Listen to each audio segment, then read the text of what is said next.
I liked the Power Rangers movie. I actually really liked it, and I want to see more of it because even though there wasn't much Power Ranger ring, the characters themselves were really interesting and really fun to like watch. So I actually really enjoyed the movie. Besides the villain, Rita was kind of bleh. But let's go with. Are we talking about? Are we talking about Power Rangers or Justice League? Oh, Oh shit.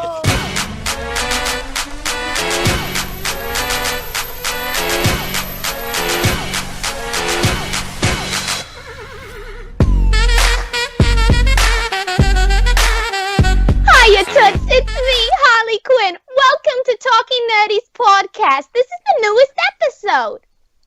That's all I got. wow, that was beautiful. That Round of was applause for that That one. was so amazing. That was sick. Teach me your ways. Oh my gosh. It's better when I'm losing my voice. So throughout the day, it gets stronger because my voice is more raspy, and then I go more Jersey. But thank you. Wow, that was like fantastic. I fangirled for like throughout that. Okay. Mhm. So, like Lexi just said, welcome back everybody to another episode of the Talking Nerdy podcast. We're basically gonna get started right away here. We got Mr. JSQ is a newcomer to the podcast. Say hello, Maria. Hi. And as you already heard, Lexi was here. Say hi. Oh, okay. Hello. I got so confused for a second. All right, and we got World of Flash or Real World of Flash, Eunice, Hi, guys. and Sean from Updates in Cinema. Hey, what's going on? Guys, I'm losing it. I'm already losing it. I'm gone with the wind. God. Wow. All right.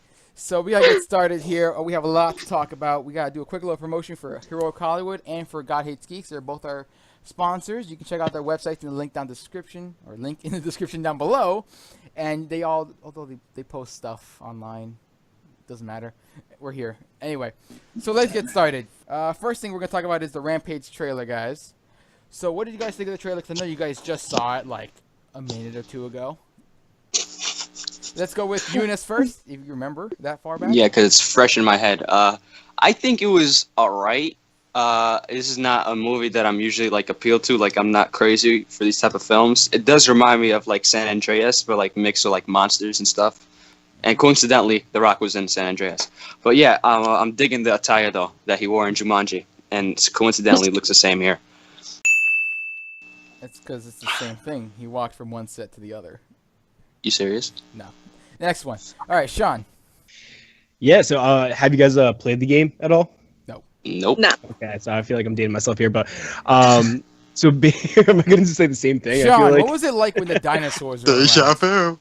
It was a lot more dangerous. It was, you had to watch each other's back. No, in the game, it's based off of mutated animals mutated people versus mutated animals, which the movie kind of showcases. So I think you're kind of losing a little bit there. You're not going to actually have these giant beasts kind of punching the buildings and more like in a humanoid form, but rather than just have these large animals, which is service to that monster movie flick, which a lot of people love, and I think it'll do great there. But as far as basing it off the game, I think they changed enough to make it different. So it should be okay. But I mean, it doesn't look great.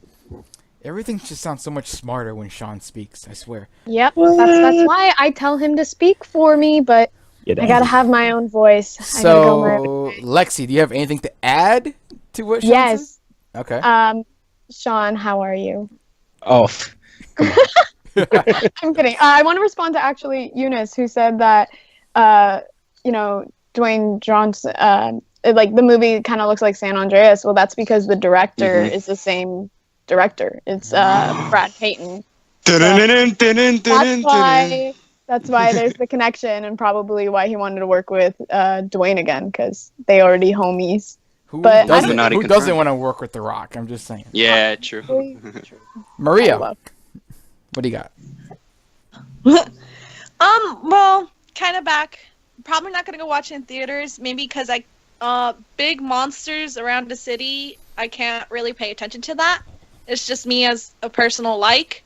And plus, I can't take The Rock seriously in certain movies because I just keep on thinking of him and Kevin Hart in Central Intelligence, and I can't do it. That was a fun Yeah, movie. but probably for the throwback for older people, which is not throwing shade, but Sean, how was the invention of the wheel, Sean? Please explain. Oh Listen, no. it Was- blew Legend of the people's Pen. mind back then. All right, It was a People big were day. rolling around on squares. It was terrible. Mr. All right. Mr. Uga Tuga invented it, and it was fantastic. Then we had fire later that day. It was great. All right. For my thoughts, really quickly, because by this point that the podcast is going up, I already had my reaction up, and to the trailer, and I talked about how I'm a huge sucker for big monster movie flicks. I love Pacific Rim, Godzilla, Kong. I used to like Transformers. But besides that, I'm a big sucker for them. I just get excited to see them. Even though I love comic movies and that's what I like playing and get to go see and have fun with those.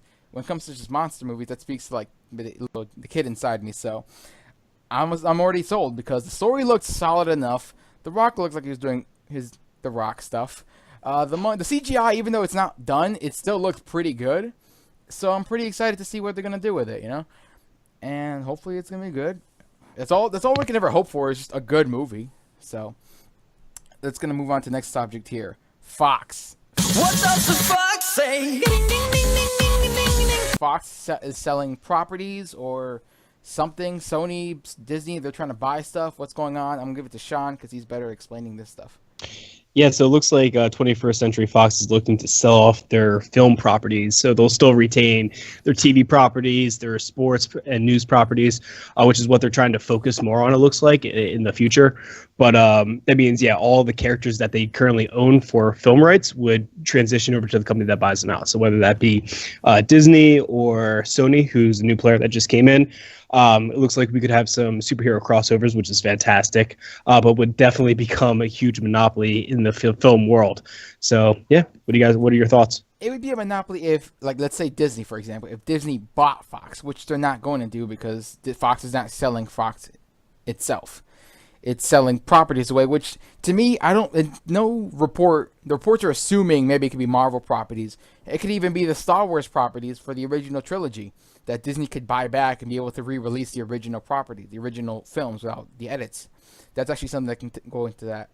But I'm just thinking about, like, why would Fox be selling this stuff? Like, what internal problem is it that they're going to be getting rid of this stuff? Because, you know, they got New Mutants, Deadpool, Dark Phoenix. Maybe they and have got like future projects that they know won't work at Fox. Like, I don't for know, say because these X-Men movies are, at this point in time, at this moment, they're in the up and up. They're going with New Mutants and But Deadpool what and if all that, X-Men so- is not their only thing they're looking to produce, though, like to make? Well, they make Or a maybe- lot of movies, but I thought everything was going good with them for right now. I don't know. Now they're gonna be selling properties away. Well, obviously it's not, It- since they're looking and these to are sell all it. rumors and reports as to what's going on in these meetings. And Sony is looking to buy in because they're doing a bang up job. Wait, so that thing isn't confirmed? Like they're looking for? Something is For going Disney- on. Something is going on. Oh. So yeah, the talks already happened, and since then they've kind of like cooled off. It's dead at this point, basically. But how these things work is that there'll be talks for a few months, and then they'll die off, and there'll be talks again. It takes a while for them to come to any types of terms. So right now, we just got confirmation that the last talk actually happened, which is huge news in itself. And then what it looks like in the future, we'll see. Confirmation with Sony that they had talks though. And Disney. Yeah. Okay. Let's go with Maria. You have anything to say about this? Well, maybe to the reasons of why they're doing it, and maybe it's because maybe they think somebody else could do it better than them. Because then again, they're loved characters and characters that like need proper story. Maybe they just feel like selling it off, they could make profit, and hey, while we're at it, make someone do it better than us. Like that's how I'm seeing it. The thing is, But their movies are so profitable, though. Like, it's lot a of business. It's money, like Lexi's saying right here. I didn't mean to cut you off again. Sorry. no, it's okay. But it's a business. It's all about money. That's why Sony knew that Marvel Studios could do a better Spider-Man, but they never gave it to them because it's a money machine. Now, fortunately, they have a little idea that they're going on with the new Spider-Man universe that they're without Spider-Man that they're working on. While they have Spider-Man in the MCU, they got best of both worlds that they're doing here. And then Fox and Disney don't have the best relationship, so I don't know what's going on in these meetings. But it's not just about, from a business point of view, you can't look at what's best for the character. You got to look at what's best for making money, while obviously doing a good job with the movie would make money, but it's also... Yeah, they're not that nice It's a about business. characters. They don't really care. Business meetings are not fun. They're not meant to be fun. They're very stressful and annoying. Ugh. Yeah, I would know. No, you wouldn't. Shut up. All right. Going to school and having a math test at fourth period is not the same as this. Yo, math is really my fourth period class. That's crazy. I know. I called your principal. Yo. All right. Seriously, Next. Jose the clairvoyant. I know. Next topic here. Star Wars Oh, related. okay. Well, fine. Yeah. Lexi, you did talk about this. You did. I literally got You cut her off, though. piggybacked, and then you cut me off, and I tried to continue.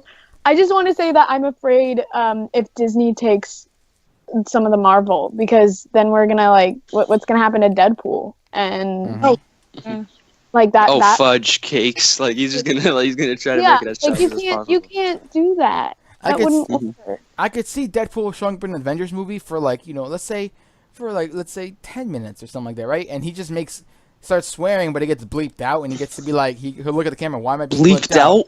No, listen. Yeah, but- he makes it into a joke, and it's just as a cameo kind of thing. And they make Yeah, but how is his own movie movie gonna work? Exactly. I can't see him doing that for a long period of time. It'll get really tiring and boring. So, but let's say I don't know how it would work. I don't know how these transactions that's all I work out. wanted to say. Damn it, Stan Lee! You should have never sold your characters. It wasn't I would Stan think Lee that anyway. Disney is smart enough Yeah. to know that works, right? And if they did end up getting that property, unless they did tie it over to some other, like you said, Avengers or whatever, if they kept it solo, I feel like they would leave it alone if they were smart, right? You can't change That that. Disney brand though, those Mickey Mouse I ears can't be on that understand, Deadpool. but yeah. That Disney approved swear words. All right. Let's go with the next topic here. It's going to be Star Wars related. So I know Eunice is excited. We have the confirmation of 3 new Star Wars films they're Sega films. They'll be or they're not Sega films. They're Yeah, gonna I be love spin-offs. those. I love the Yeah, it's a brand new trilogy. It's a brand new trilogy, so they're not saying it's episode, 10, 11, 12 or whatever. They're saying there's a new trilogy coming out for Star Wars. It's going to be directed specifically by Rian Johnson, who's the one who's doing this film right now, episode 8. So what does that mean for Star Wars, or what does that mean for you guys to think about? So Lexi, you go first. Cast me. That's it. She wants to be a new I female wanted hero. to be. Yes, please. I want to be Ray. But But it can't be Ray. I will be the Maybe new. like Ray's long lost sister or something like that. Mm-hmm. You know what, Sean? I just keep liking you more and more. Thank you. But I mean, I wish the best for it. I'm a little. I mean, I don't know what they're gonna do without relating to. Because isn't that the whole premise, that we're like locked in on these characters? On Like the Skywalkers? yeah, like everything has been kind of from them, and it'll not the premise. That wasn't the right word, but like we've been base. locked in on that family for so long. Yeah, it's the base, and I mean, I'm curious to see what they'll do. I think And that I they- think yep. they'll reference it for sure, but I don't think it'll be like the main Well, deal. Let's say this is episode, 10, 11, 12. I think that they do want to move away further and further away from the Skywalkers and start their own stories by themselves. I think they may want to try doing that, because we already have the spin-offs movie, and they're gonna have sequels like Han Solo 2 and Obi-Wan's coming as well. So they're gonna be having these little stories. So I think, and for the main Sega films, if this trilogy is part of that, or if it's a trilogy by itself, they're gonna slowly try to go away from the Skywalker family and keep. I going. just feel like if they connect it to a character that knows someone who knows someone who knows the Skywalker, so that we are like we're almost already at that familiarized. point with Yeah, that's where I with think we're Kylo headed. Ren, just kind of like knowing someone. And then you also Luke Skywalker is now in there too, speaking, saying lines, but Papa. it's slowly moving further and further away. Yeah. And I don't know, I'm kind of excited to see what they keep doing with it. And Maria, you got anything? I wish You it don't the like best. it. I'm not a particular Star Wars fan, but You're not? Okay. I wish it the best. Eunice has got nothing to pretty say much- for it.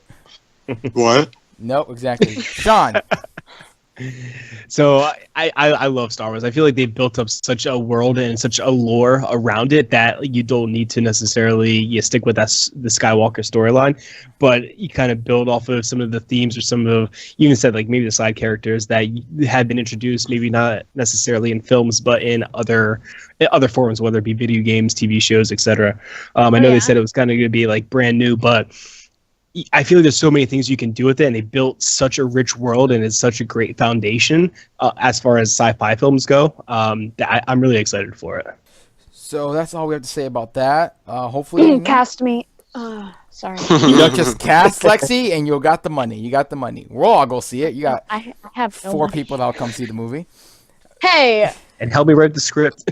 there will be 6 people. I Let me have help parents, producing. I'll not produce. like Batman.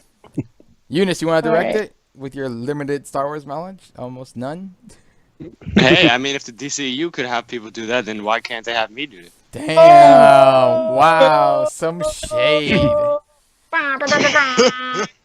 All right, Coming I'm up gonna Here's skip. like, We're gonna skip that. Speaking of DCEU, let's talk about it with Shazam. We have casting.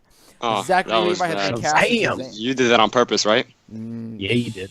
You did that on purpose. Yeah, exactly. So Zachary Levi has been cast as Shazam, and Asher Angel has been cast as Billy Batson. We got who is in talks here? Yeah, and what's it called?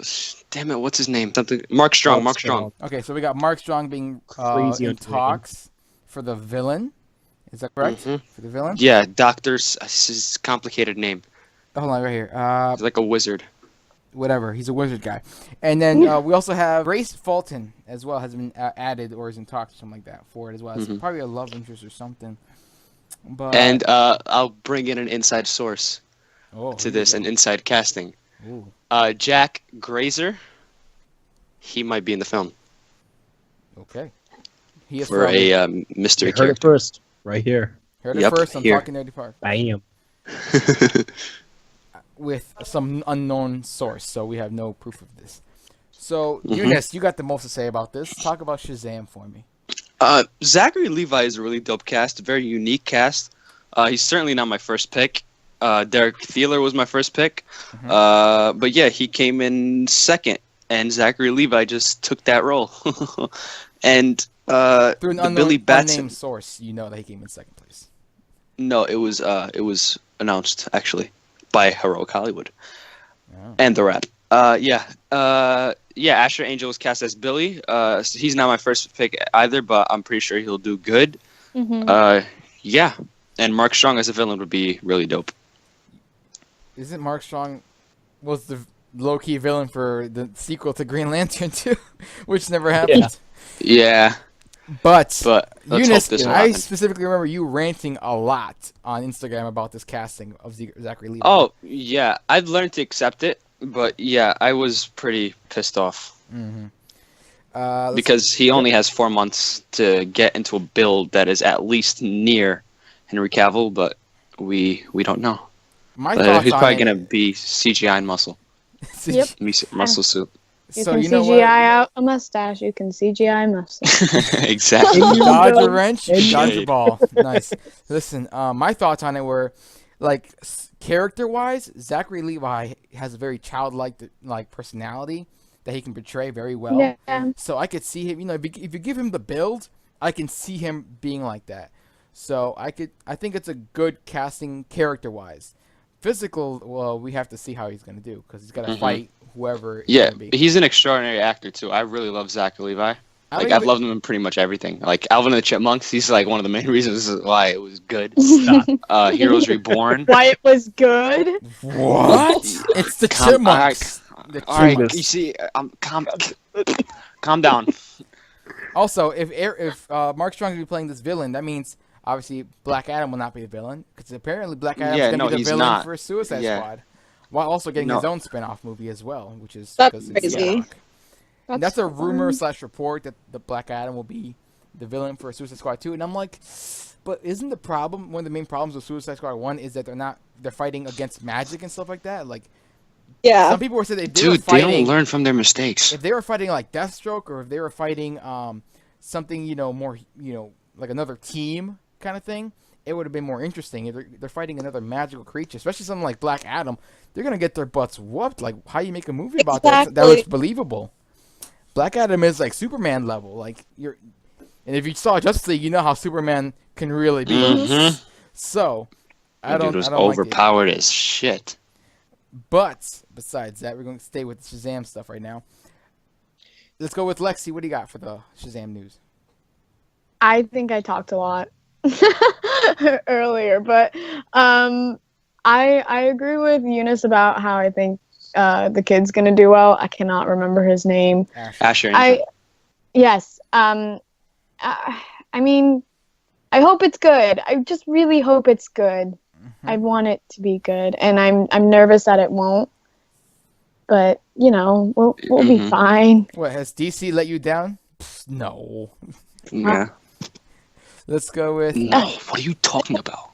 They're always on par with what they're doing. Let's go with Maria. What do you got? Well, what I'm worried about is I'm okay with the casting. I love Mark Strong, so I'd love to see him as a villain. I absolutely love him as an actor, and I love him. But Yes. Reach. I'm kind of worried so a lot of people that I know in the areas that I live, not a lot of people know who Shazam is. So I'm kind of worried that puts pressure onto the movie as well. I feel like it could either go south or it could go really well. I just hope the best for it. And the casting, I'm okay with the casting. I would really love Mark Strong to be confirmed. Mm-hmm. And I love how we already got a cast and a director for Shazam and not Flashpoint, but that's none of my business. Still on that. You're still on that. Okay. So that's all. Wait, Sean, did you speak yet? Nope. I almost forgot Sean. They can't Come on, forget let Sean. Sean talk. Sean, sir, please elaborate your thoughts on Shazam. So I don't have much to say about the casting. I don't know either actors really well. Mark Strong, though, I'm a huge fan. He's going to be amazing, especially as a villain. He's so good. But the director, really, really happy with him. I think he's going to bring some interesting things to the universe that I think DC desperately needs at this point. I wouldn't say desperately. No, I wouldn't say desperately, buddy. Yeah.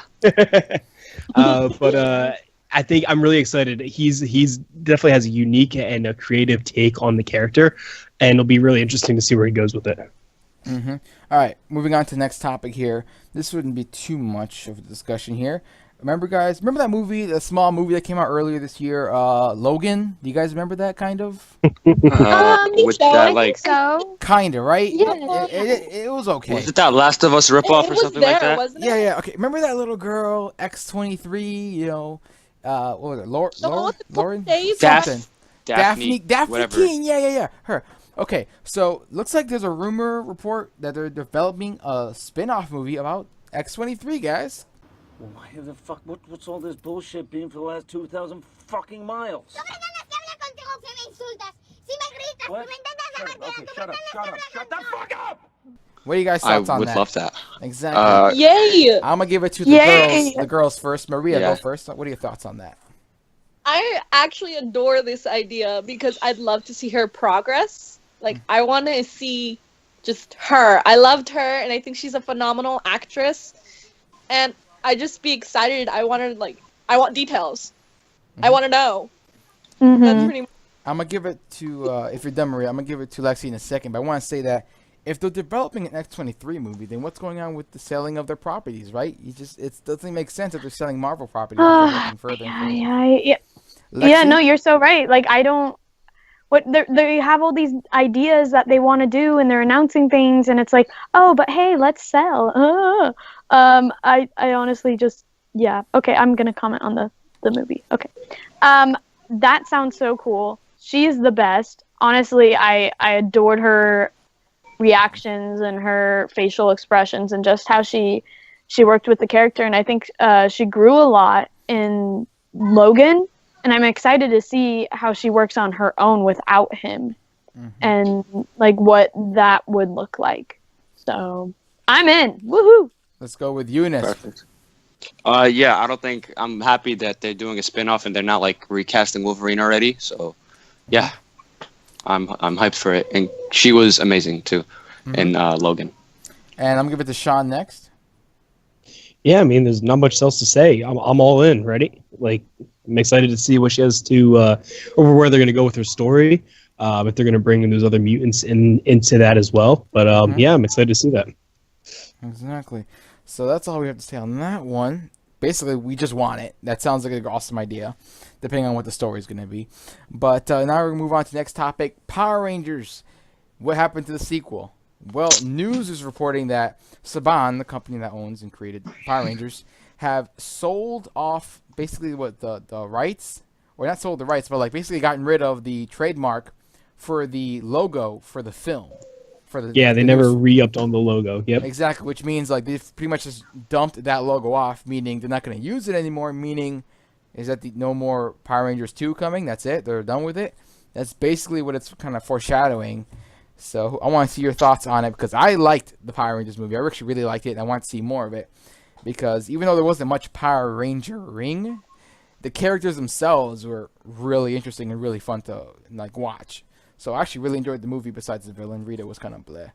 But let's go with. Are we talking about? Are we talking about Power Rangers or Justice League? Who the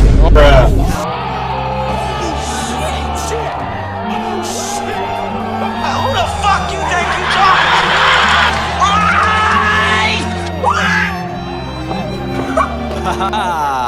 God damn! Thanks, noob noob. Oh, Oh shit! wow! That was so good. Nice. I'm gonna give it to Eunice first because he's got a thing again for another actress. Let's go. Naomi Scott. Go ahead.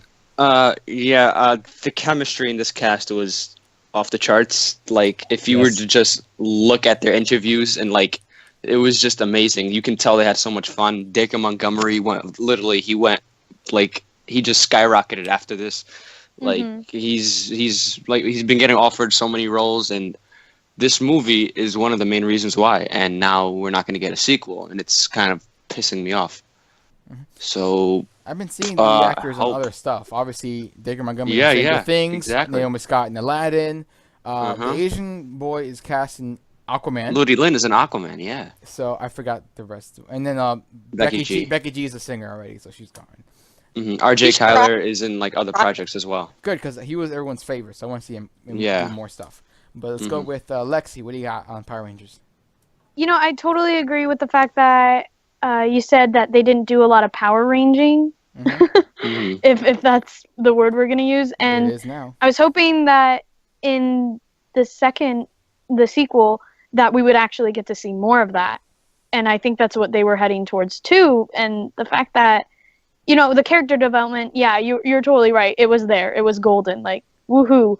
But we're just never going to get the chance to see them work more as a team. Like, because we saw them grow and become a team, and they worked for like a good 15 minutes when they did the whole end, and I want more. It's that. Maria, have you gone yet? No. Well, for me, Power Rangers was a cup full of nostalgia to me from like my childhood. You know, mean I grew last up week? Totally. Ha ha ha. Damn. They we get it, we're young. But to me, it was practically agreeing with you guys. Like, it wasn't much of power ranging, and I was so looking forward to seeing like a full out team the next movie, and it was gonna be like my childhood was gonna come back to me, and it was gonna make me happy. Yeah, like Green Ranger, where you at? Yeah. But, So sad. Tommy? Right. But the possibilities of that is kind of like lower and lower. It just it bums me out because I thought it had really strong potential for it. Exactly. And like I said, I love big monster stuff, so that's why I like Power Rangers. That's probably where I got it from. Watching Godzilla when I was a little kid and the Power Rangers is what makes me love big monster stuff. Sean, what do you got for the Power Rangers? Well, you guys kind of nailed it, right? I feel like it was more of an origin story, which I don't think we necessarily needed because everyone kind of knows the Power Rangers, right? But that's how I viewed the film. And I was looking for, you said, like the second one to kind of really go in depth into the power ranging. And to bring that up, like the Green Ranger, they kind of teased it that it might be a girl. Would you guys be down with that? Yeah. Sure. The thing is, they didn't tease it. They just teased green outfit, and it looked like it was a guy's jacket. But it was the cast, a lot of the cast saying like, hey. Yeah, they said they wanted it to exactly, be. Yeah. Honestly, it doesn't really matter to me if it was green or, you know.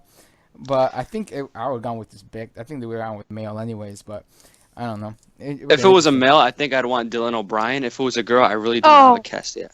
Yes, I love Dylan O'Brien. Dylan O'Brien would be great.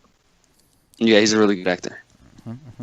But other than that, though, I feel like they totally nailed that chemistry together. As Eunice said, I mean, it was flawless. It was it was like a mixture of the Breakfast Club plus Power Rangers, right? Yeah. It just worked really well. I really loved that first half of the movie. The second half kind of fell a little bit flat for me, but True. I don't know. I just loved the whole thing. All right. It was a fun movie. Okay, good. Now moving on to the next topic here. Disney. So with Disney, Disney. What are they doing now? These nuts. Okay. So Disney is doing this new streaming service, right? I think we've talked about it before in the podcast. So, what we talked about before is like, what does that mean for Netflix? We thought, okay, they'll keep the Netflix where it is. They'll keep the free-form shows where they are. New Warriors on Hulu or wherever they were going. I don't remember.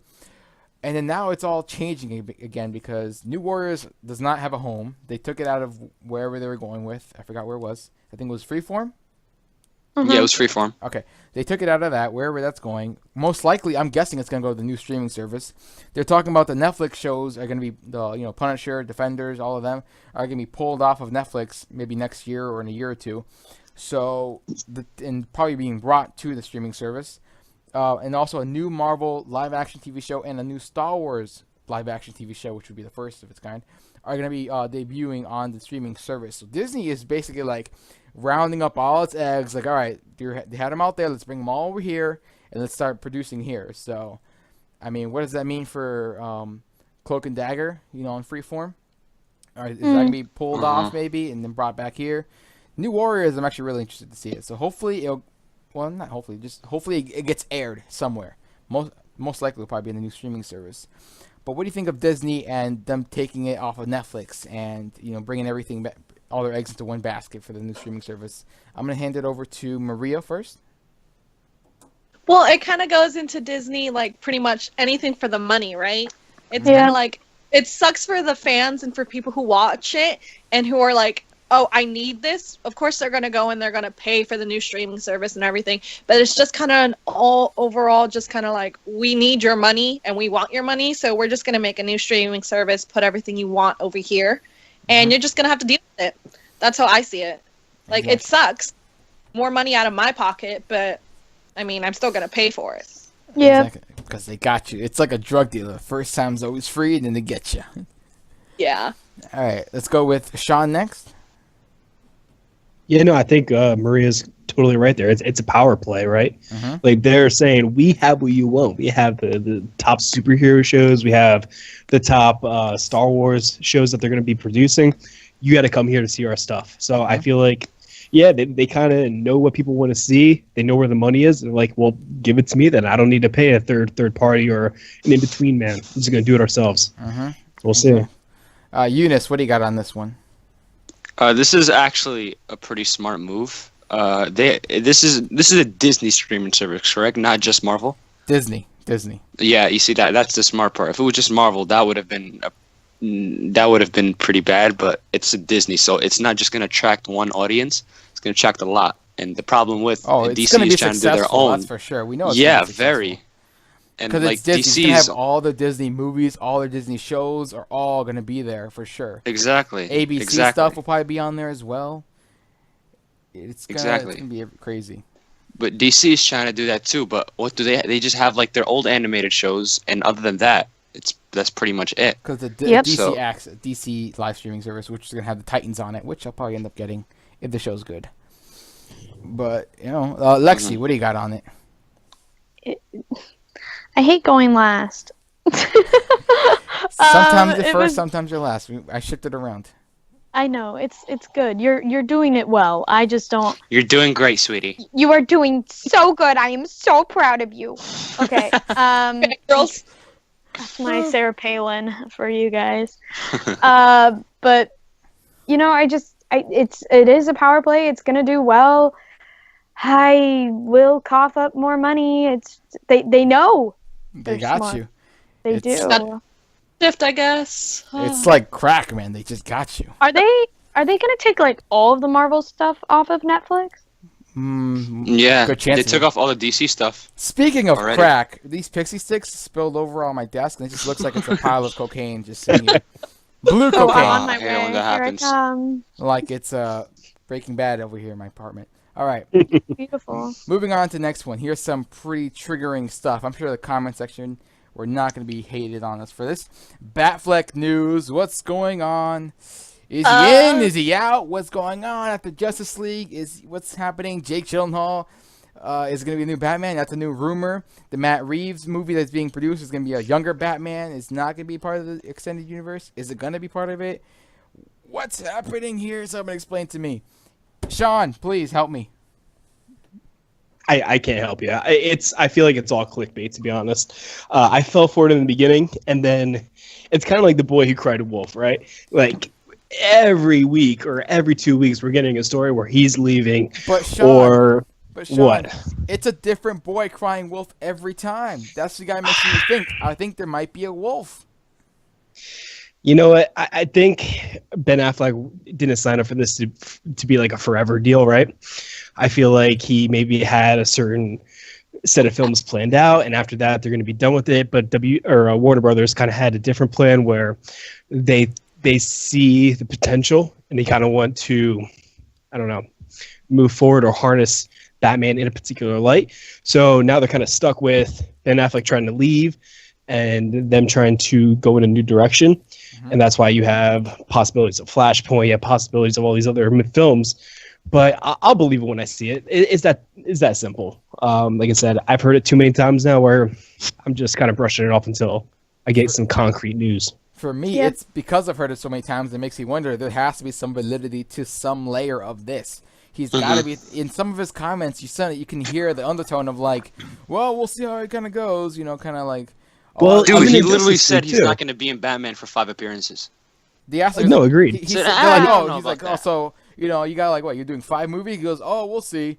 And he's already done 3, so what's going on? No, he didn't even say we'll see. He said, I don't know about that. That's the bad part. So even in Justice League too, and we'll talk about that later. But like, there's that scene where it's almost like a suicide mission, right? Like he's doing that exactly.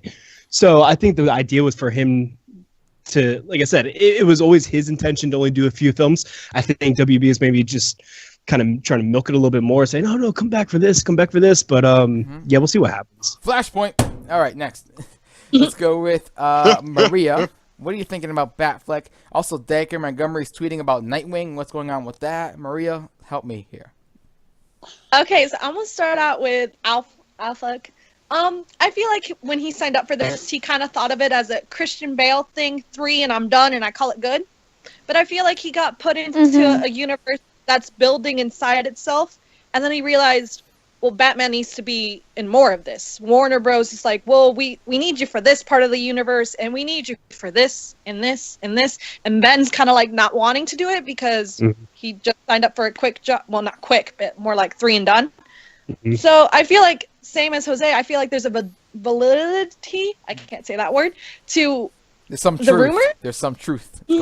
It's coming from somewhere. And from I mean, it's multiple eventually places. going... That's what she said. It's going to have to happen. He's going to have to leave, but just don't know when or how. And I think that's what frustrates me as a Ben Affleck as Batman fan. That's what frustrates me. I don't know how he's going to go out, when he's going to go out. I think you're like 100% right on how he thought he was going to do a Christian Bale thing and like 3 and done. And then he got sucked into this universe building itself. Like I think I think that was his mindset, and that's not what's happening. And I think he was like, well, I'm just doing 3.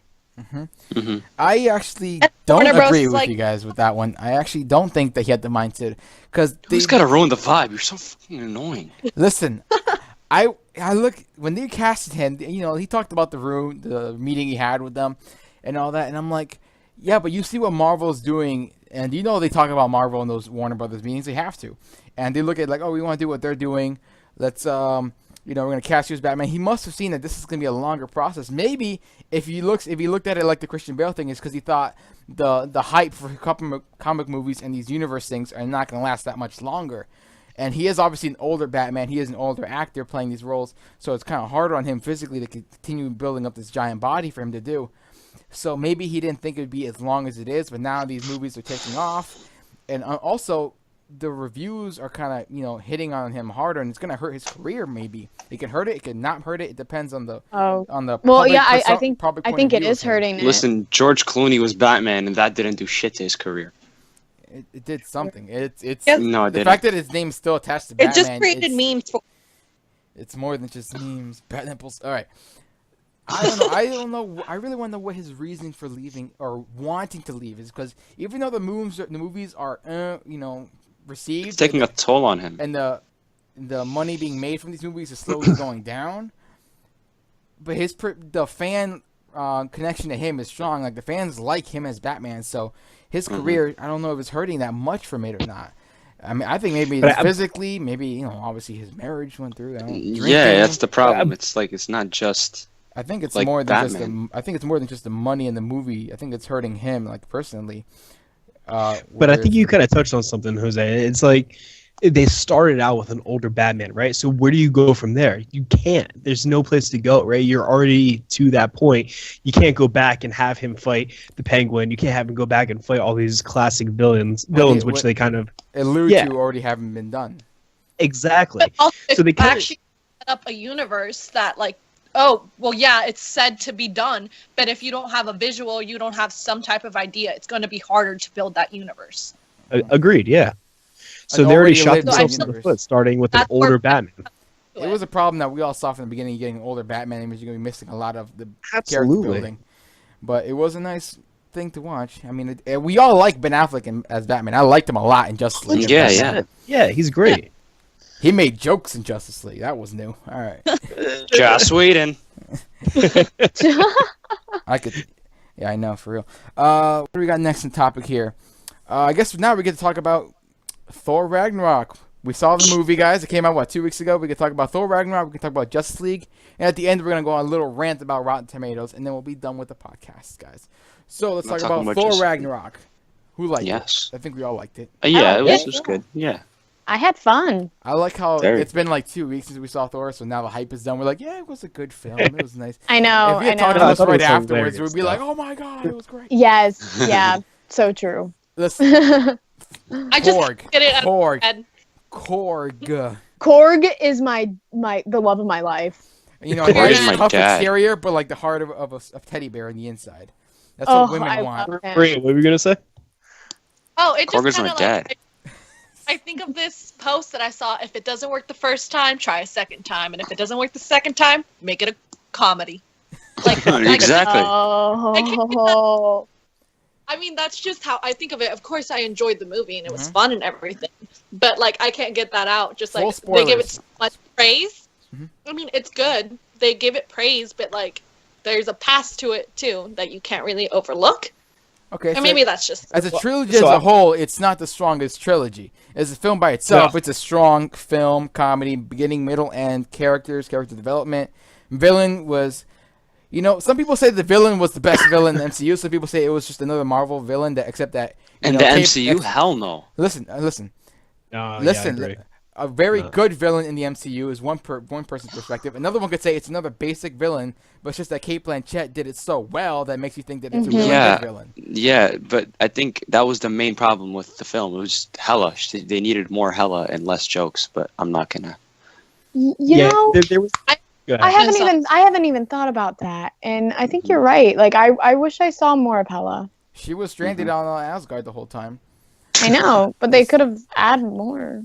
I So liked the her. thing that I think that I really liked about the villain that they touched on just a little bit was the changing of history and the rewriting of history to make it seem what you want it to be, right? And I thought that was a really interesting twist to a villain because technically she really wasn't a villain. She was a person sent to do her father's bidding to further Asgard and further their people, right? He was the So I thought it was- executioner to Odin. Exactly. So it was a great idea or a great way to present the villain, but they really did not execute on it. They just kind of like teased it a little bit. I was like, okay, well, here's another joke. But like, I mean, Exactly. what else do you need to know except that she was his executioner? She used to do this stuff. That pretty much sums it up. I mean, you wanted flashbacks. We got some flashbacks with Valkyrie, but I mean, Yeah, you saw the fight of the Valkyries and them kind of try to take each other out, but you didn't see the terrible Which shit that was she did. awesome. That was so cool. I want to Yeah. see a league of cosplaying Valkyries and just like run amok. That get some sounds Pegasus, like such a good time. Pegasi. Yes. That would be pretty sick. It's Sick. gonna happen. If they had one scene or one flashback where she was doing something terrible that Odin commanded, and then like there may be like a fallout between the two, Yeah. and she's I'm doing your bidding, I'm doing exactly what needs to be done, and like have that conflict, I think Oh. that went a little Oh, further. for sure. Something when she's walking through Odin's vault and she's like, she sees the ice cube thing. She goes, "That's interesting." Or no, she goes weak. She sees the Tesseract. That's interesting. She sees the Infinity Gauntlet. Fake. I'm like, what? I knew they had to do something with it because in the first Thor movie, it's confirmed there's an Infinity Gauntlet in it. But then at the end of Age of Ultron, you see that Thanos has the glove. He just doesn't have the crystal. So I'm like, so what's that glove in there? And then Kevin Feige was like, oh, there's two gloves. And then he just solved it with this movie because I'm like, there shouldn't be two gloves. And then she just walks by and just knocks it over. Fake. That's Brilliant. interesting. I loved Weak. that. I was like, good job. Exactly. Like it's just they're patching things up and they're setting things up for Infinity War where things are really gonna be going on. And They did a good job. With this film- Loki took that Tesseract. Yeah. He took that for sure. Definitely. I don't know. With this film, I think there were too many moments that were like faded away. Like they were huge moments that just went away, like because of the comedy. Like it was when the father died, there was comedy right after Hela came. You're saying that. Remember you saying that. Mhm. I'm gonna bring it back later. Okay. All right. All right. But listen. And with yes. him losing his eye, nothing. That's well, a the huge eye, moment. the eye was in the middle of a battle. It wasn't like middle of a battle. You gotta keep going. Exactly. There was nothing. They just stabbed it and then he pushed them away. Because it's the middle of a There battle, should have been things something. are going on, things are progressing. The father thing, I will agree with you. Like he passes away, and then the story keeps moving instantly. Yeah. Not even with a joke. It's just the story keeps progressing. I'm like, we should have held on to that for a little longer. Yeah. The fact that Doctor Strange just owned Loki so easily, like, no. Oh, I love Yeah. that though. That's all we needed for. Like, man, bring him back for Avengers. Avengers 1, man. What? Zoom, problem solved. Giant portal? No, close that. Or put a portal over that portal so they just go right back in the big loop. Exactly. So I'll just say from my perspective, right? So you guys are very heavily into comics. I am not. I've never I don't know claimed what to you're be like talking a huge comic person.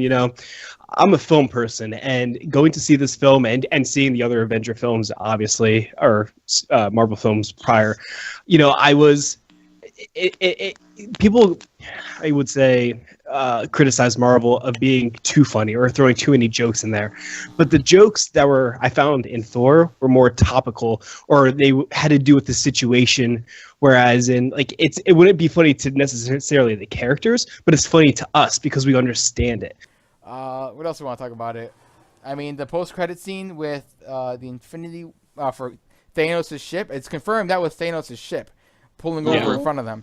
And if you have seen the leaked trailer for Infinity War, He goes into the ship, so that means the civilization has been something went wrong. I don't know what happened, right? no. So in the beginning of the Infinity War trailer, it shows Thor hovering in space, and then he crashes onto the Guardians of the Galaxy ship, and he gets But a rescued by perfectly good eye.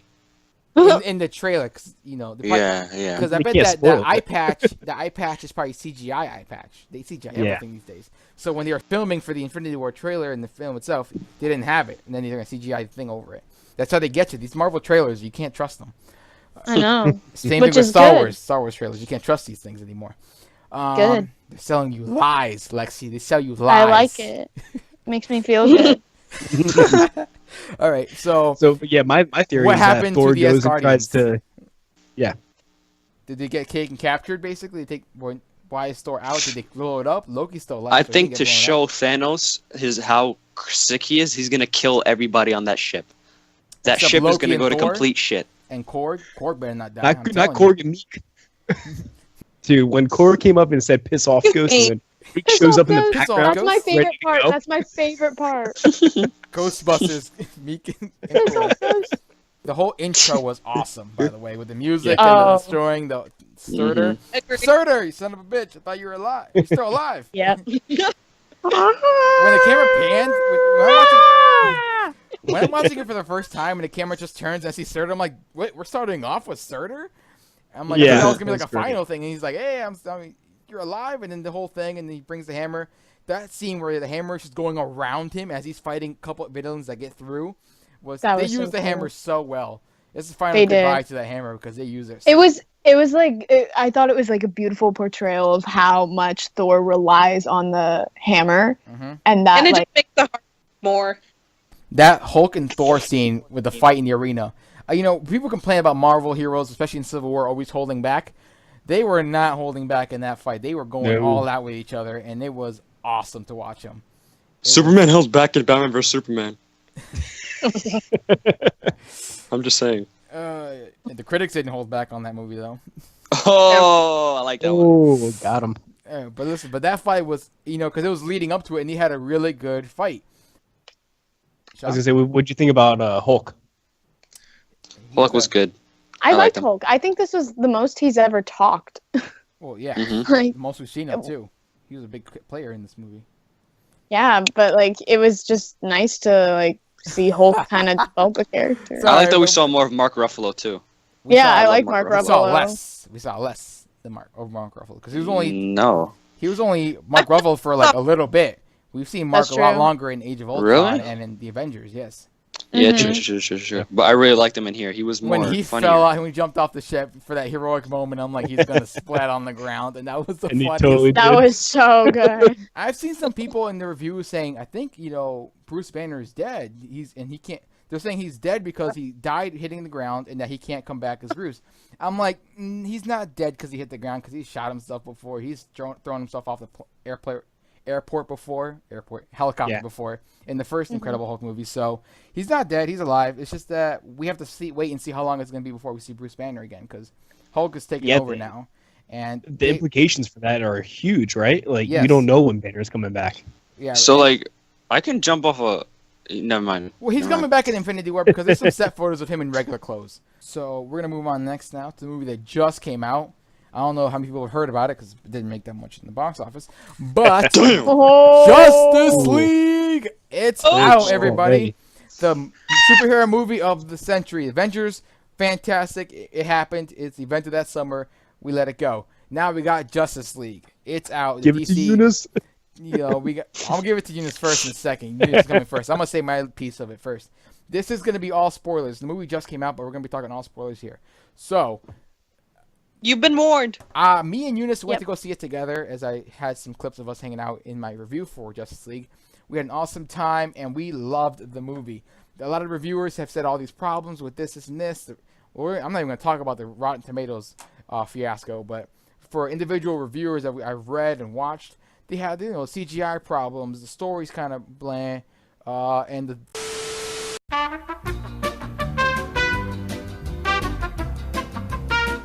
Let's just start there, everyone's just yelling, blah, blah, blah, messed up, boopity boop. This is how you start it. Well, I fucked up. I will finish what Eunice started. All right, hold on. Okay, so all right, so we were about to talk about Justice League now, right? And basically, what you're about to hear is complete reshoots. Ironically, because we were about to talk about Justice League, but while we were, I heard Warner Bros. Got their hands on the podcast and they cut a bunch of scenes. Exactly. And while they were at it, I'm pretty sure they cut off 2 inches of my hair. So I think they even cut out a core member. Okay, hold on, guys. I gotta explain to the people listening what's going on. Basically, what you're hearing at this point is the day after we recorded the podcast.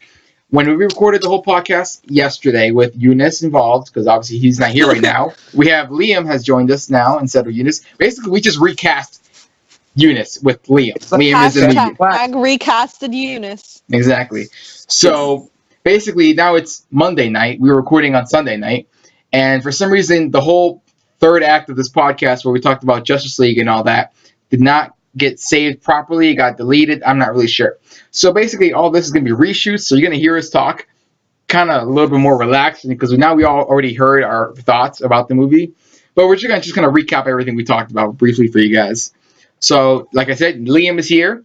But everybody else is here except for Eunice. Eunice is sleeping because he got a bedtime. Not sleeping. But now it's Monday night. Maria's here, Lexi's here, and Sean's here. So the rest of us are here. We're going to just continue talking about Justice League and act like nothing happened. So let's get started with Justice League. There's going to be spoilers, by the way, for everyone listening. Full spoilers. If you watched the review that's how on my YouTube channel, I talked about how I didn't like how short the movie was, right? I wish it was just apparently like 50 minutes of the movie was cut. So I was just hoping for at least another 20 minutes because there's just certain things I wish were just explained a little bit better or like warmed you up to. Like when it comes to Atlantis, there's just so much of Atlantis that was cut out.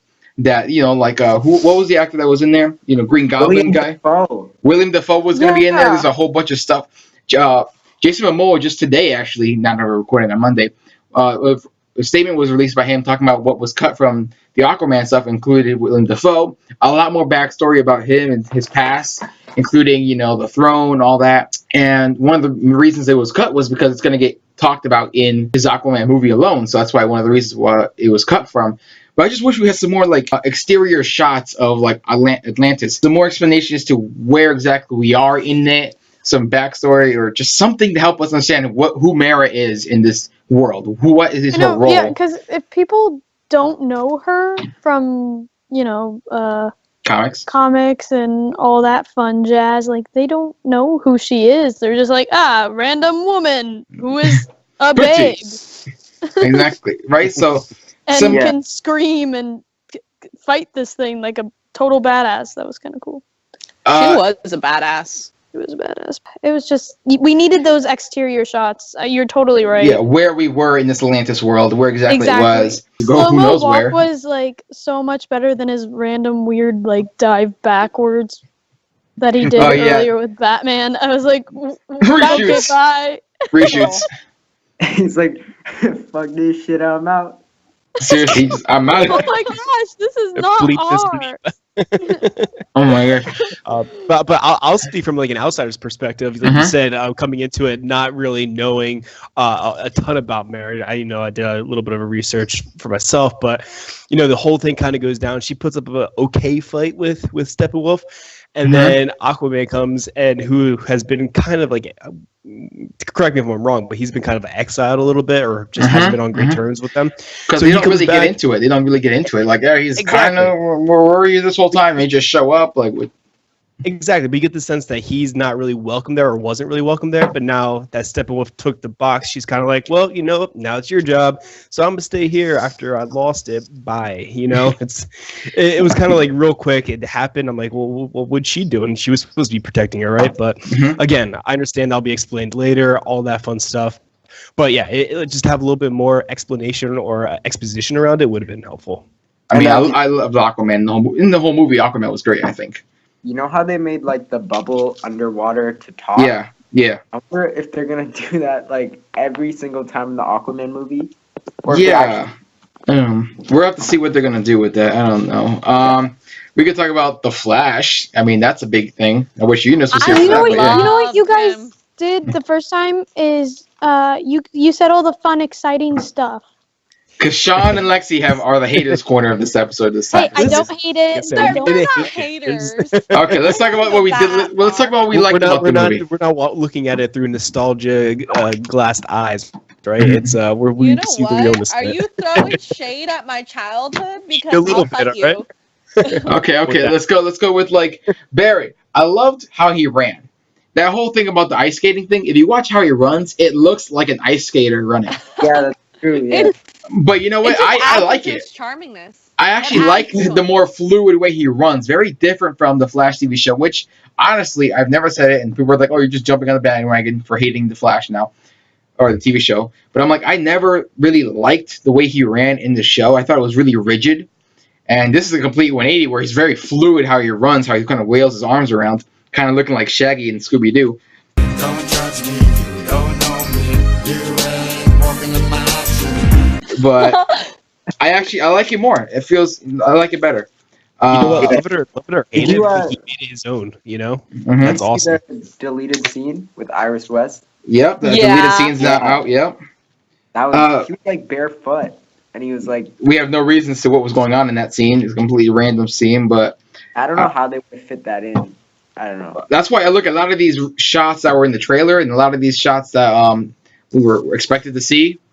I don't know how they would fit in the movie. Some of these shots, I'm like, yeah, I could see why they cut that. You can cut that one, cut this one. Yeah, like I can see a lot of them. That Alfred scene. Yeah, I didn't need it. That was made just for the trailer. No, Which I one makes don't think so. sense? I don't think so, actually. I think it was part of the movie because I could see where it could go. I could see it clearly. I thought of that too. It was when like Superman was he was with after Lois and being with his mom and all that, and the Thor showing up with Steppenwolf. He's like, Bruce needs you or whatever. So it would make sense if he went to the Batcave. I guess. So I could see it, but I don't think it was just for the trailer. Additionally, too, wasn't there a scene in the trailer, and I don't think it was in the movie, correct me if I'm wrong, but where Bruce Wayne's looking at some sort of hologram where it looks like it's Superman. Yeah, it was supposed to be Superman. Yeah. I never saw the point of having a hologram in Batcave. I don't know. Then again, he has a suit of his fallen comrade Robin, so I guess it would make sense he'd have something. Honestly, why not have a hologram? I will have one if I had a Batcave. Hologram that ish up. Exactly. All right. By the way, are we going to talk about, Lois is the key, right? Oh, yeah. Oh, Come God, on. yes. When we were talking about Justice League last night, we ended up saying about how there's a rumor going around, or like just a connection people are putting down, about Batman vs. Superman when the Flash shows up and goes, Lois is the key, and then you literally flash forward to Justice League, and the secret weapon, the big guns, is Lois coming up and helping calm down Clark. So that was the moment. That was the moment that the Flash was warning about. That's Zack Snyder 100%. But that was the moment that it would have caused the nightmare dream sequence to take place. Yeah. Which also goes back to something that Sean had mentioned yesterday, which the scene was totally like underplayed. Like that scene could, it was glossed over. My perspective, it was glossed over and could have so much great potential to make the connection. Because me being the person I am, watched every single DCU movie before going and watching Justice League because that's the person I am. Well, that's the and person I realized should that. be. I love it. Exactly. Go ahead. Like when I was in the theater, and then Lois came out, and I just remembered that scene, and I was like the only one in my theater who was like freaking out, like, she's the key, guys. Do you guys not understand this? And I looked around, and nobody was having the reaction I was, and then it just it was a moment that was completely glossed over, and it made me really sad. Yeah, I really do wish it was brought out more, so that way more people were like, oh, that's right, that moment. I think we'll see more about this nightmare scenario. I think there might be more to it than just, the dark side coming. I think we might have a closer moment to that. A symbol, right? The Omega symbol, yeah. Earth was all like burnt down, and that was Metropolis or something. It's really interesting, Yeah, I was gonna say the thing that kind of like blew my mind or surprised me was Eunice posted that today, right? I was looking at the comments, and there was so many people on the page that were like, "Oh, that's too soon. That couldn't happen. That's not what it was referencing. We haven't seen that part yet." I'm like, "Did you not understand this? It's taking place in the future. You don't know how far in the future Flash was when he came back to tell Batman that she was the key. You know what I mean?" Like, I don't understand how people aren't putting that together. Exactly.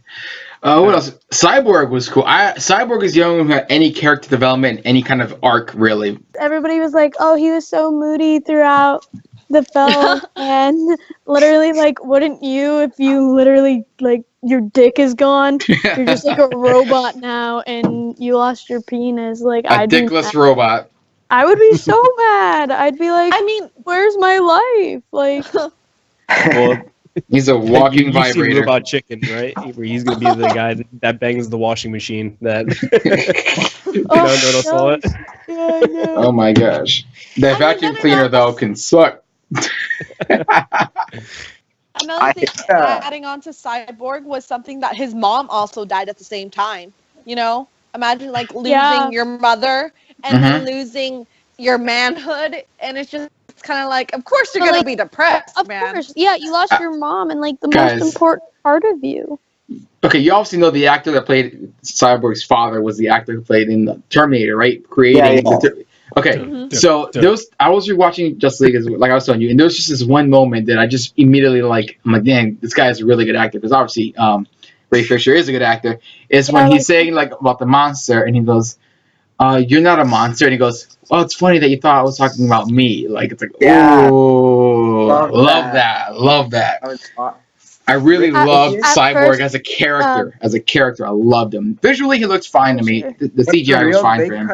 They cut out so many of Cyborg's scenes. There was a scene, his football scenes, and then also the Star. The accident. Yeah. There was an entire like sequence of him in Star Labs.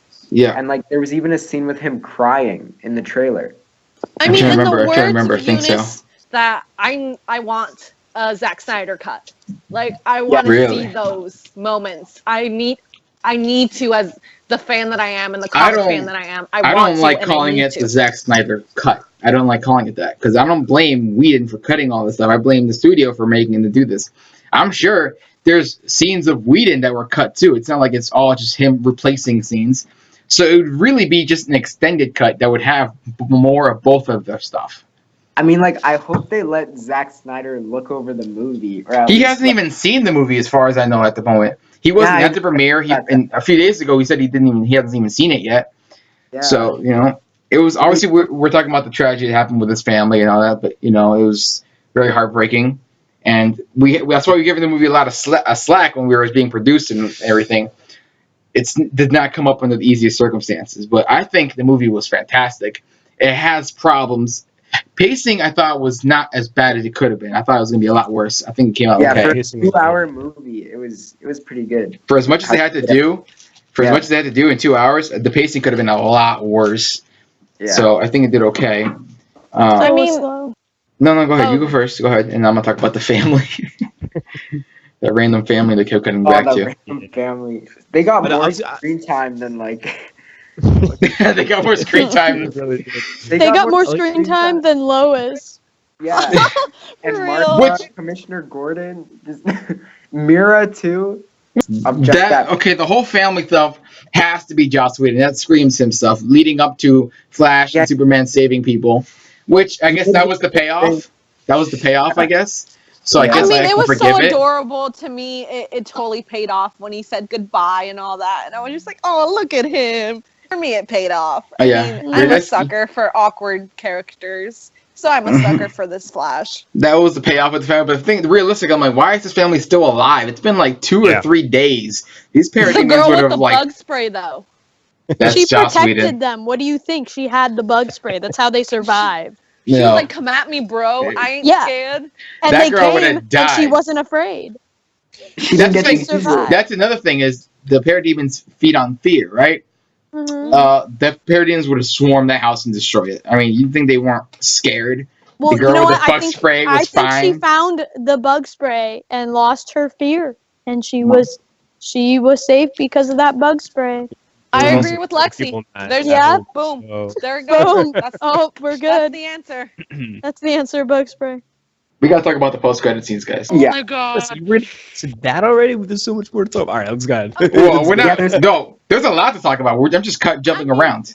Which one do we talk about? I mean, the first one. Which one we'll talk about? The Snyder or the Whedon one? Yeah, there's two. There's a Snyder post-credit scene. Was like just fan service, but it was like the best. That's Whedon. That was Whedon. Yeah, the race. They're setting up the sequel so much. Like, they're turning Wayne Manor into the Hall of Justice. Yes! That was awesome! Yes, my fan. But with room for more, she said. Yes! Well, the last smile she had on her face was like, yes. I love that smile. Her smile is always the greatest. That's also including... That's a Joss Whedon scene where it's Aquaman sitting on top of the rope. And just spilling his guts. I love that scene. You could just paint Joss Whedon all over that whole scene as a reshoot, and it was awesome. I loved it because it paid off with that smile she gave with a little biting, like sucking in her lip. I was like, she's so perfect. Oh my god, she's stunning. Oh, that was good. Okay, we didn't talk about the other post-credit scene though with the Legion of Doom. Yeah. Dun, dun, dun. Yo, people were cheering when it was Deathstroke walking up the stairs. You're like, oh, snap, it's real. But all those people in my theater, the 4 people that were also in my theater were cheering. I was the only one freaking out. No, in my theater, I was the only one in my theater freaking out. Trust me, in our theater, y'all should have been with us. The whole theater was going crazy. At least Eunice was. He was the loudest. It was awesome. That's not a surprise. It was awesome, man. I was low key thinking in my head, what happens if I yell, "Oh my god, it's Deadpool" right now? Oh my god, you probably would have gotten like assassinated then and there. I know. Okay. Not by the no crowd, one's but by complaining. Eunice himself. By the way, no one's complaining. By the way, of Jesse Eisenberg's Lex Luthor this time because even though it was a short little bit, he felt much more pulled back. Much more, yeah, but like his personality wasn't so eccentric. It was much more pulled back this time. Even though it was a short clip. I think he took the notes from the fans. Adding into something, the guy who took Lex Luthor's spot in jail is the same guy from Suicide Squad Extended Edition. Just thought you guys should know that. I know, I read that. I read that on your page. It's not even the Extended Edition. That same guy was in the regular theatrical cut. Someone made a. He was? Yes, he was. And in the trailers. I always watch Extended Edition, so forgive me. But same guy, guys.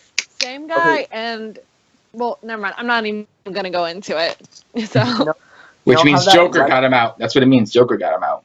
Yeah, and the boats, the yachts, Lamborghini. Purple Lamborghini. Got that purple Lamborghini lurking. New Lamborghini here.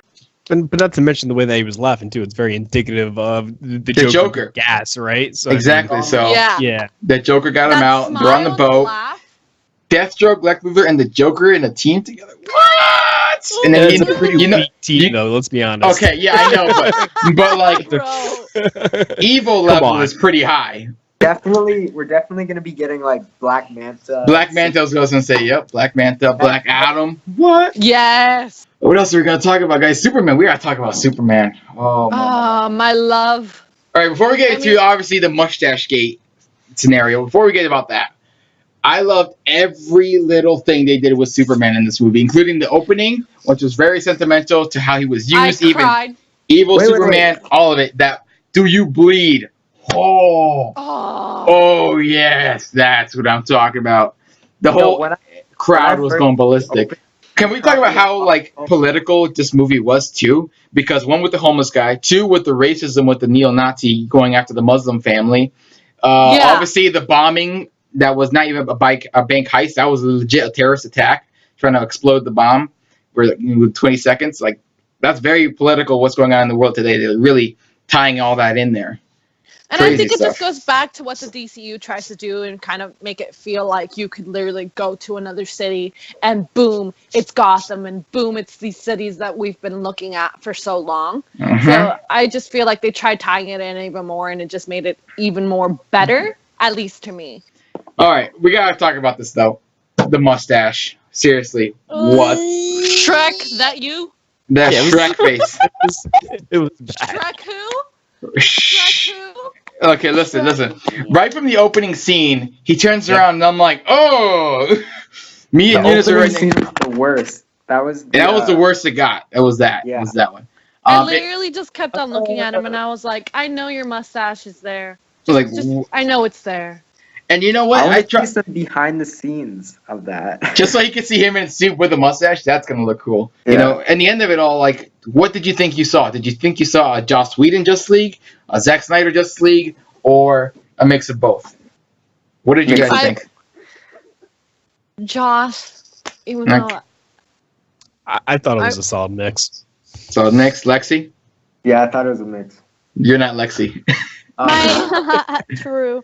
My answer yesterday was Josh, but I think it was both, and I think that's why there were problems. Because it wasn't settled between both of them of what was going on. Like, there was no communication. I think there was communication. Not enough! Because Josh was helping with the script for almost the whole process of the movie as well. He's been working with them because of Batgirl and all that. But working on the script and directing it is two completely different things at the same time. If you really think about it. But I don't think the movie took a completely left turn out of nowhere. I felt like it still stayed on point with where it was going. They just had more of a Joss Whedon feel at times. Like during the whole Superman fight against the Justice League, half of it was a reshoot. Mostly all the audio, like all the talking, was reshoots. A lot of the silent looking and staring was a lot of just the original Zack Snyder stuff. Posing, you mean?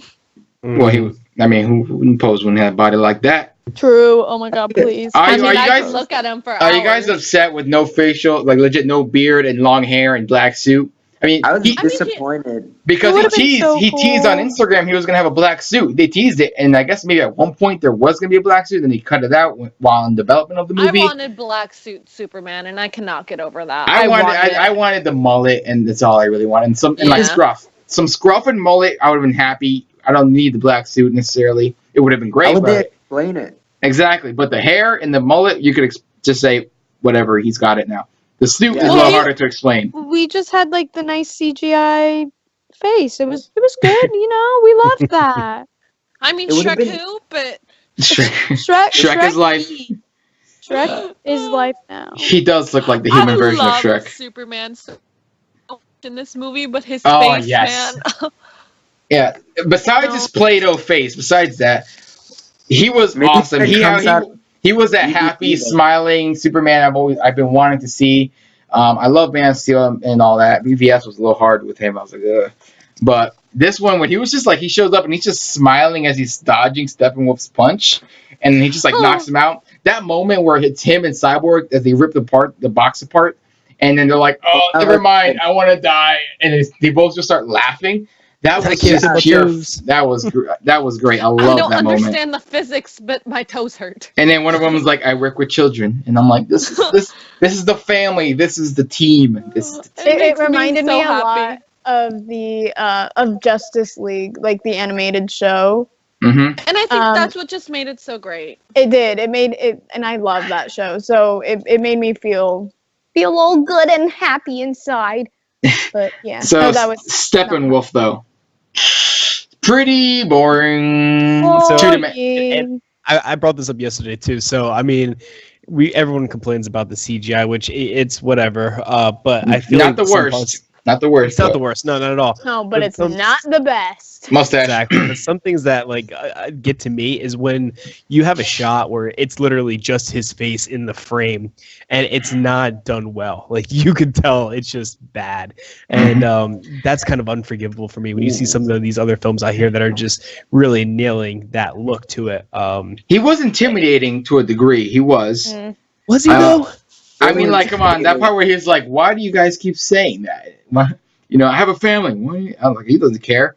I think some of his dialogue I thought was pretty good. I feel like there was no, besides the flashback, which Green Lantern. Besides that, I don't, we don't really get much character development with him. We just get he's shunned, he's disgraced for losing the battle, and now he's come back. Now that Superman is dead, and Lex Luthor rung the bell, and the mother boxes are calling. He's returned. He's come back to take the boxes. And, basically, instead of doing it the way he did the first time, which is just show up and start blowing everything up, now he's low-key just going from box to box to box, grabbing all three of them, and then going to go somewhere secluded and then just go do his thing. He's doing it much quicker, much faster, and less explosionally. I found him really intimidating in the whole Amazon chase scene. I was like, he's killing. That was awesome, by the way, too. That was great. That was amazing. Like, he was that straight the up one killing Amazons left and right. Listen, they didn't explain this part because they explained about the boxes here, there, and the humans got one. They put it in a hole. That was safe. Anyway, forever and a day later, we got modern day, and we saw in Batman vs Superman that the doctor, his father, had the box and he created him with it. Then we never saw in Justice League where he kept the box this whole time. In the trailer, in the first trailer, they showed the box in the apartment. They actually did. So I low-key think, okay, it's in the apartment, but they never show him get it until he's in the Nightcrawler and he goes, oh, that's right, the change engine.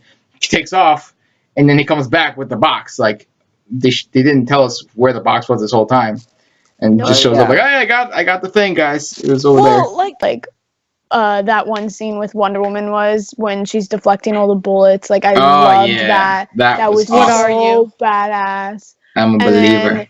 I loved Superman's eyes when he looks at the Flash in the slow motion. I cannot believe everybody in the theater was just that's when the movie started for me, was when Superman started fighting everyone. Okay, that's when I was totally in it.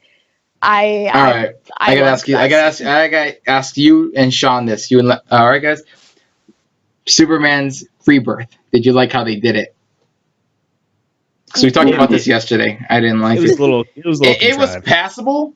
It was passable. It worked, but like it was underwhelming how they did it. The Superman fight that leads into afterwards was cool and all, but like how they did it and how we, we're always wondering how they're gonna bring him back to life. It was underwhelming. It worked.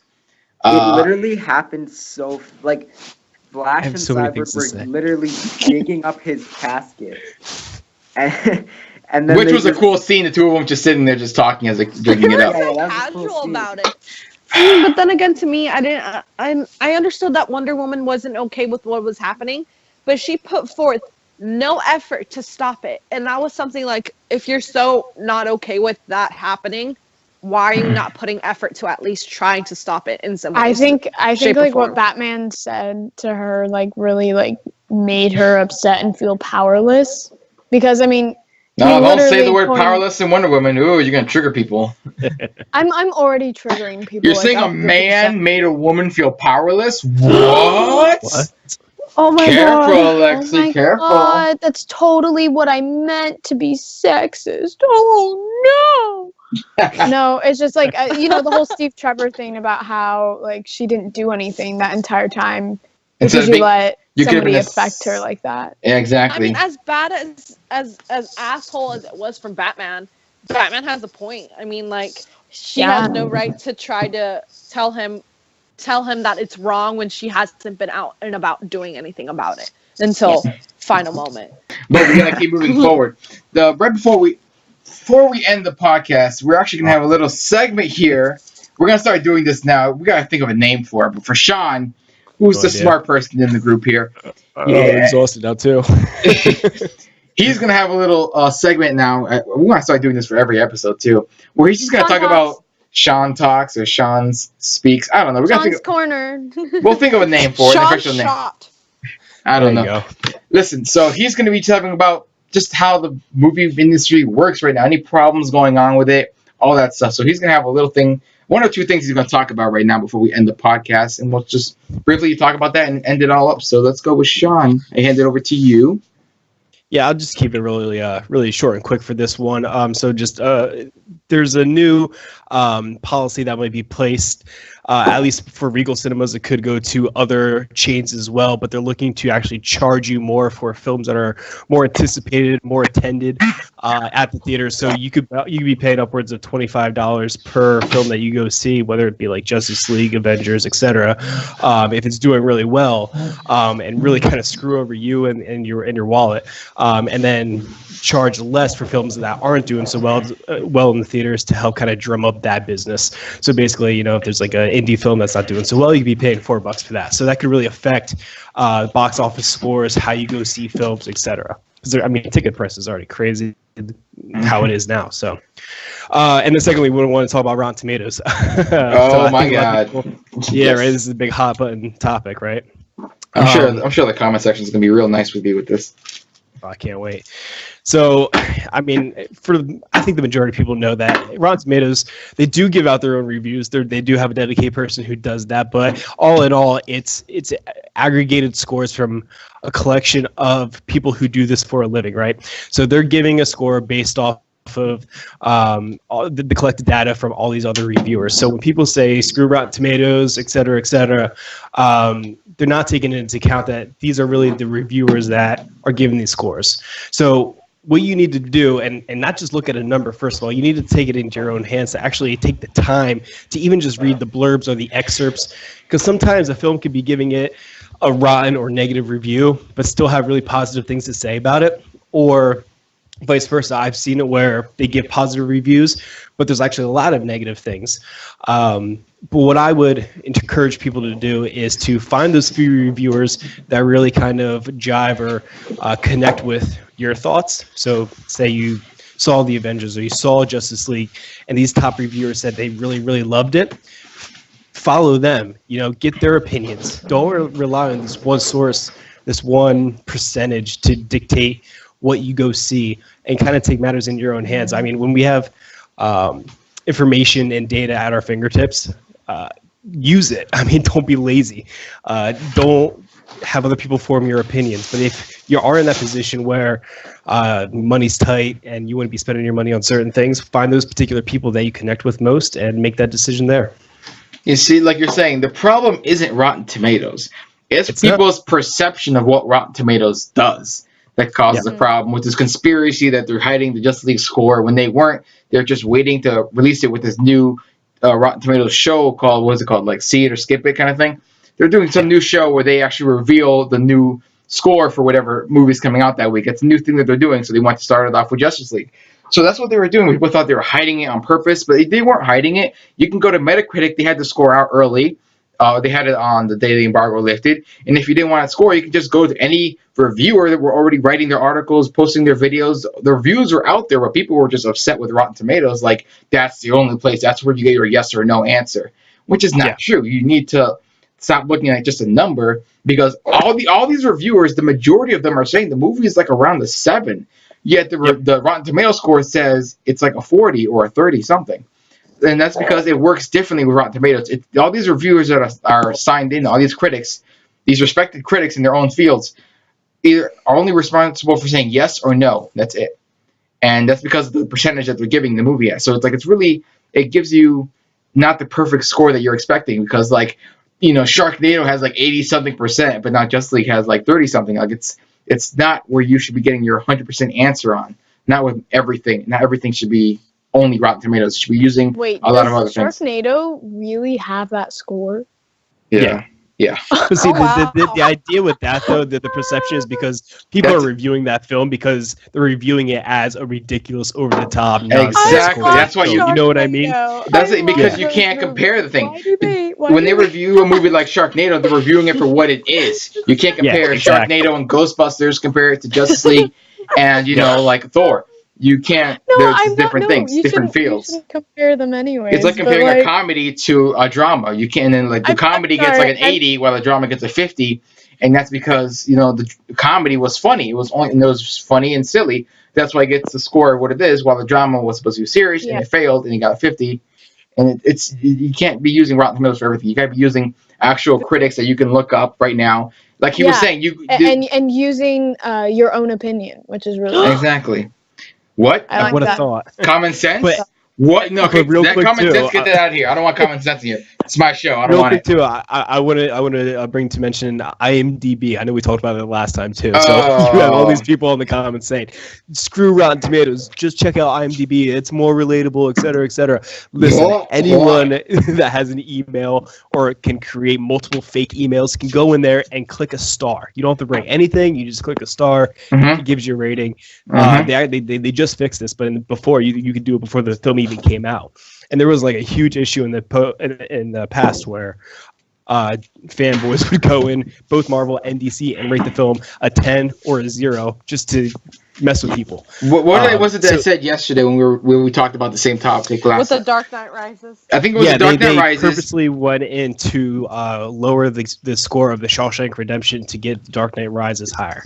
Exactly. And of course, throw shades at the DC fans. I see how it is.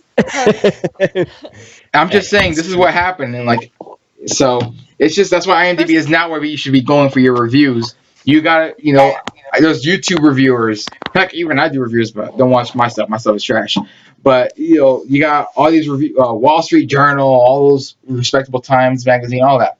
You can go anywhere there, any of those writers, and they'll be doing reviews for these movies. You can go to the internet. You have everything at your fingertips. Don't just wait for Rotten Tomatoes alone to give you a score. It's getting Rotten Tomatoes is good for what it is, but it's getting way too much. Like people are relying on it way too much. Also, just to clarify, Maria's not a Marvel hater. What is that noise? Hold on, what's that noise? I want to clarify that. Okay. Who's slurping a Slurpee over here? What is that noise? What's going on? Liam, chill, bruh. All right. So that's going to be the end of the podcast, guys. We got to do the outros for everybody. I think Lexi was going to do the outros of everybody. Hold on. This ought to be good. Yay! We get to hear her little Harley Quinn voice. I'm have to find it. All right, thank you everybody for joining our podcast. I was Darth Lexi with 2 eyes. You can find me on Instagram and the Facebook. We have Mr. J's HQ. That was Maria. Give her a follow if you can, okay? And who else was here? God, I don't know. My throat hurts, so my voice isn't as perfect. But I'm perfect anyways. And DC Marvel Unite, Sean, he did your little Rotten Tomatoes thing. Yeah, that's cute. I like him. And that was Liam, DC Marvel Unite. that was Liam? I'm sorry, I'm confused. I don't know where everybody's names is. You didn't give me a list. I'm trying to do this on my own. I'm sorry. Okay, DC Marvel Unite was Liam, who lost to Eunice in the 562 Comics little voting poll thing. Oh! And Updates in Cinema with Sean. Don't ruin Sean's moment. All right, Updates in Cinema with Sean. And this has been, Eunice was Real World the Flash. He lost his account and he's still sad and cries about it every single night. I think he needs to build a bridge. All right. And this has been Talking Nerdy with the Real Nerdy Hero. Talk to you later, you nerds. Bye.